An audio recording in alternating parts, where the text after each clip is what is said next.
Има една съставка, от която кожата ти се нуждае абсолютно всеки ден. Витамин С. Той участва в синтеза на колаген, изсветлява тена, намалява пигментните петна, защитава кожата от свободните радикали, от слънцето, от замърсяването и екраните. Звучи перфектно и е, но с едно условие.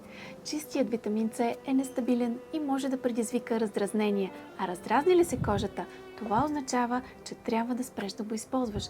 И тук идва другият момент, че активните съставки като него трябва да се използват всеки ден, за да действат. Затова формата, която ние влагаме в нашите продукти, е стабилна, производна форма на витамин С. Една от най-добре проучените в дерматологията. Така получаваш всички ползи на витамин С, но без дразненето. Освен това, тази форма е доказана при акне, което се среща доста рядко при повечето продукти. Ако все още не си добавила витамин С към рутината си, крем Мару и Brightening мултивитамин серум са перфектното нещо, с което да започнеш. Вземи ги на RumiBG.